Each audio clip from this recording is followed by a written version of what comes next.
one of the salesmen that worked with my wife was getting ready to retire.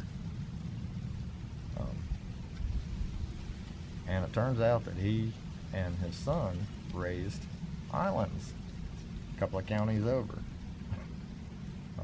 Never knew it. But he knew about my love for Scotland, from talking to my wife. And so he called me up one day and he said, listen,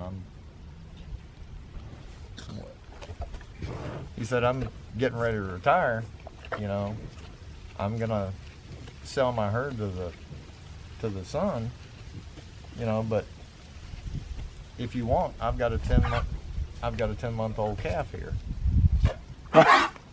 If you want him. And I said I'll be over next week to pick him up.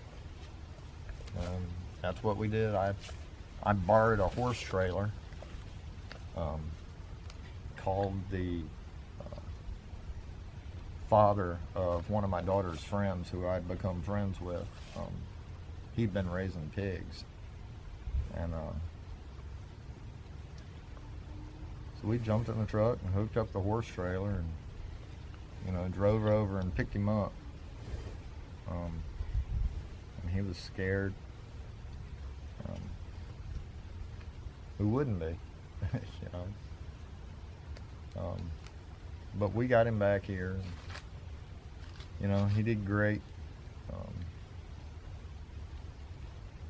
We may as well tell y'all know he's a steer, right?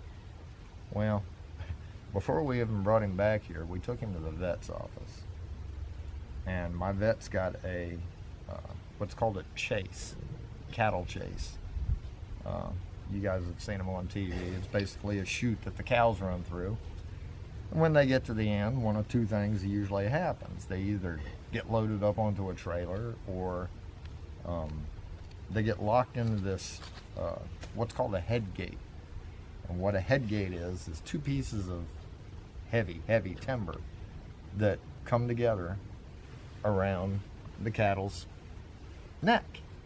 And what it does is it keeps them from backing up, keeps them from tossing their head around, so you can do things to them, without endangering them or someone else. But it's not the kind of thing that most veterinarians are going to have laying around. But this is an old farm vet, and it was routine for him. So we got him over there and got him out of the trailer and ran him up the cattle chase, got him locked in the head gate. And the doc looks at me and says, you want to hold his tail up? And I said, well, sure, okay.